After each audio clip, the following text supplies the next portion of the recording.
Guys, how are we doing today? We are going to be talking about two 38 horsepower tractors, the 2 Series versus the 3 Series in John Deere. We'll get into the details here in just a little bit, but stick around, you'll want to see it. Oh, and did you know these are both used tractors that are for sale with my company on my website, goodworkstractors.com. Get a lot of tractors in that are like this or similar to it, different variations and setups, configurations, that kind of thing. We'll love to put together a package for you with a tractor, attachments. We can help with delivery and financing too. goodworkstractors.com. And if you don't see what you want there right now, make sure you check back often as our inventory rotates frequently. So like I said, we're going to be talking about 2 different series of 38 horsepower tractors offered by John Deere. And when you put these side by side, take a look.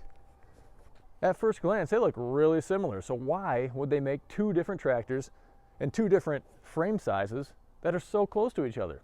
Well, I made some notes and we're going to go through this today. We're going to go through things that I think are fun, okay? And so this isn't going to be too overly technical because honestly, I don't find that thing a lot of fun.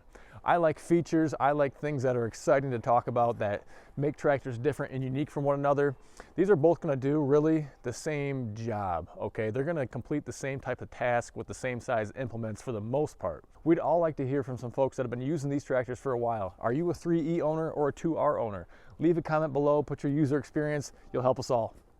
And really quick, hit that subscribe button below. Please do it, hit subscribe. Make a lot of cool videos all about John Deere tractors, some Kubotas as well. We'd love to have you join the party. Go on over to Facebook, click like, then go to Instagram, click follow there.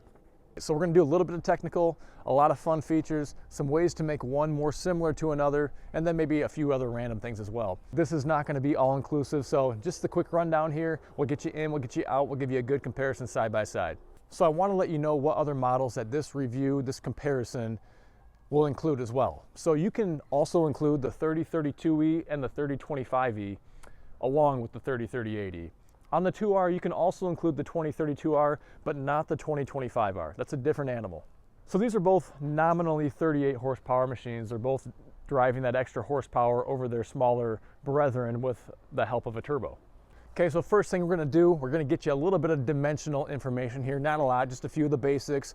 In fact, it's kind of surprising. I took one of these offline, but I'm gonna have to take a couple other measurements too because I couldn't find those readily available online.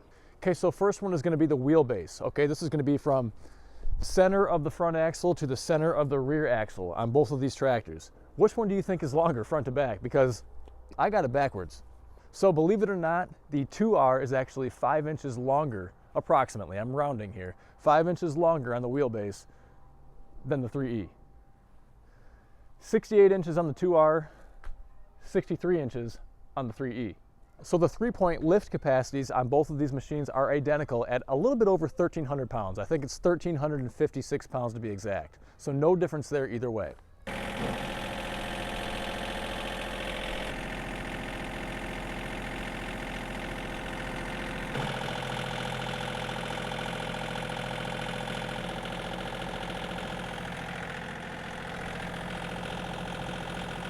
I want to take a quick look at the maximum height with the bucket level. This is always a good indicator of how high of a truck bed edge or a dump trailer edge that you can get over with a load and then dump it in there. So this will give you that representation there. They look really similar. After this, I'm going to let you know about maximum lift weights with the help of a friend. Keep in mind these are approximate dimensions. 77.5 inches, 77.75 inches, essentially the same thing. Okay, so now with the help of my friend Tractor Time with Tim, I'm going back to a couple videos that he did in the last year or so. One really recently about the 2038R that he had, and another one from last spring, I think it was, on a 3E tractor that he had. He did some weight tests. He put a bunch of suitcase weights in his tractors, and then he lifted it up and saw how high it could raise and how much weight it was lifting up. It's not perfectly scientific, but it's a good real-world data point, and it's good enough for this comparison to let you guys make an informed decision. So there were 2 equivalent data points that we could get from each one of the tests that he did. So I'm going to give you those right now. One is to 24 inches and one is to about 36 inches. This is kind of the eyeball test. It's not exact, but it's really close. Both of these tests were done with a bucket on there and loading the bucket up with suitcase weights or other kinds of weights in the bucket and then lifting it up.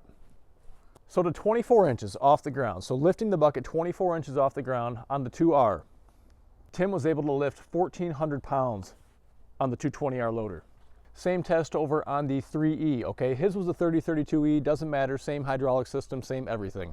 to 24 inches, 2 feet off the ground on the 3E, Tim was able to lift up 1,250 pounds approximately.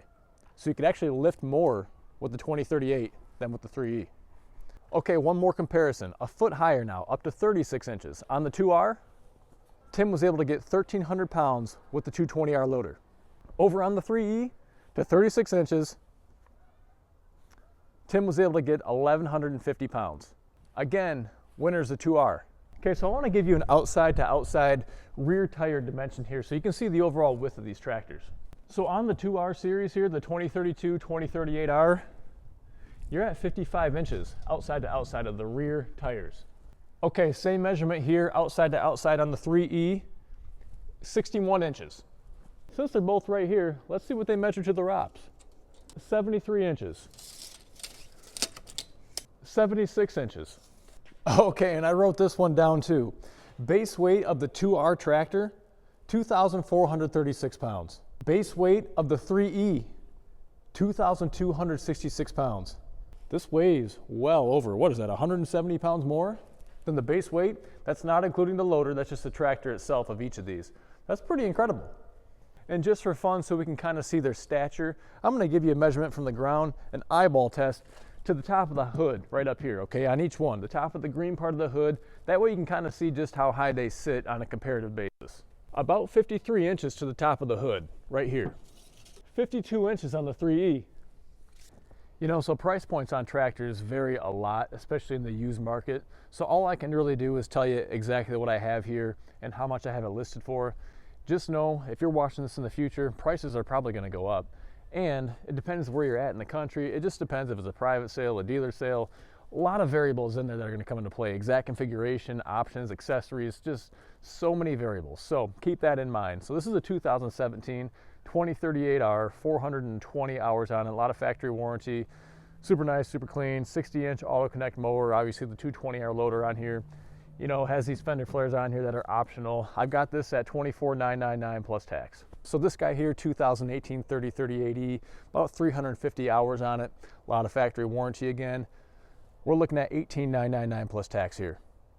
So that's a pretty significant price difference there, considering the fact that this is a smaller frame size, a smaller series than this one here, even though it's substantially more expensive. What gives? Let's get into that. There's a lot of ways you can go about dissecting this. I want to give you just one way here. We're essentially going to tell you what this guy has that this one doesn't, all right? So what this boils down to is this is a premium series over here, the 2R, and we're looking at a value series here on the 3E. If you looked at a 3R and compared that to a 2R, you're going to see a lot more similarities, and price points are going to be kind of equivalent with the given sizes. So let's get into what makes this premium. What do you get on here that you don't get on this larger value series? There's going to be things here that I don't mention, so we're just going to get the highlights, give you a quick rundown. One of the biggest differences is you're going to have a mid PTO that's standard on the 2R. This allows you to drive something like a mid-mount mower or a front-mount attachment like a broom or a snowblower. No mid PTO option on the 3E. No belly mower, no front-mount snowblower. So the other thing you need to be able to run that front-mount snowblower is a quick attach loader. So you can take this thing off really quickly and put that snowblower on right in front. You can't do that on the 3E series. This is not a quick attach loader. It's can come off, but it's an assembly and disassembly process to get that done. There's no quick attach couplers on there for the hydraulic system. This is essentially a fixed loader. So a lot of the changes are here in the operator station as well. You're going to have features such as tilt steering, cruise control, fender lights right here that are all standard equipment. Even a nice rubber padded floorboard here versus the hard plastic over here. You're also going to have a suspension seat with armrests here that is completely standard equipment, whereas over on the 3E, no armrests and very little suspension over here. It's just a totally different experience. You'll also see the loader joystick location is right here off of the fender, very ergonomic and ideal for some folks. You have the loader mounted joystick over on the 3E. For me, not a big deal, but for some folks, I understand it's very valuable. One of the other features you'll get on the 2R is going to be e-throttle or auto throttle. Little switch, once you engage it, it lets you essentially treat it almost like an automobile. So when you press down on the gas and the engine revs up, kind of the same thing here. When you let off the gas, it goes back down to idle. Not an option on the 3E. So if you take a look at the tire size though, it's pretty easy to see that these are substantially larger tires on the 3E than what you're going to have on the 2R. So there are a few things you can do to your 3E tractor to make it more similar to a 2R. Let's go through those. So if you still want to save some money, but maybe pick and choose a few options that you want to have from the 2R and get them on the 3E, here's a few of them that you can do. You can add work lights to it, and in fact, you can probably put them up on the ROPS and have them in a better location where they're more versatile and shine down a little bit better in the front or even in the back. Go to Amazon, get some off of there, and rig it up. You can also add armrests, and if you can't add armrests to the seat that's on there, you can get a seat, an aftermarket seat that has armrests on it. I've done it on quite a few tractors, and that's a really nice feature to have. If you want armrests, go ahead and do it. Nothing's stopping you. I've also seen a loader removal kit, okay? So on this 3E tractor here, you can get I'm not sure if it's exactly quick park, but it is a conversion system that allows you to take that loader off your 3E tractor. And I have seen a cruise control option for the 3E, an option, not standard equipment, so look into that as well. All that said, by the time you add on all of these options, how much are you closing that price gap between the 2R and the 3E? Is it worth doing? So to summarize, what have we figured out here today? We figured out they can both do the same type of work for the most part with the loader, with the 3-point hitch, okay? Same size attachments on there. Both the buckets are quick attached, so you can take those buckets off on either one and put a set of pallet forks on, put a brush crusher grapple on, put a snow pusher on, all kinds of things on there to open up that versatility. That's very important. On the back end, you're going to run 60-inch implements for the most part, 72s and a few things, but whatever you can run on the 2038R, you can run on the 3038E and vice versa. We've also learned that it's basically a Cadillac over here versus a Chevy over here.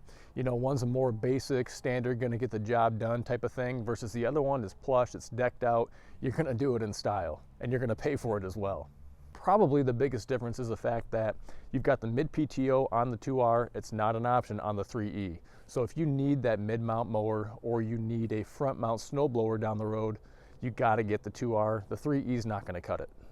So I've said it before, but the biggest thing that I wish either one of these tractors had, and neither one of them do, is a 3-range hydrostatic transmission. So on my 3R tractors, my 4R, I find myself using that medium range. You have high, medium, and low, which you don't have medium on these. I find myself using medium. In fact, my 4R is in medium right now. I don't know the last time it left the medium range. Find it so versatile. That's the thing I wish either one of these tractors had, and they don't. That's it for me today, guys. Really appreciate you following along. Again, hit subscribe below. I would really appreciate that. Go to goodworkstractors.com. Check out the inventory there. Constantly rotating tractors and attachments can help with delivery, can help with financing. Head on over to Facebook, click like, Instagram, click follow. We'll see you in the next one. Take care.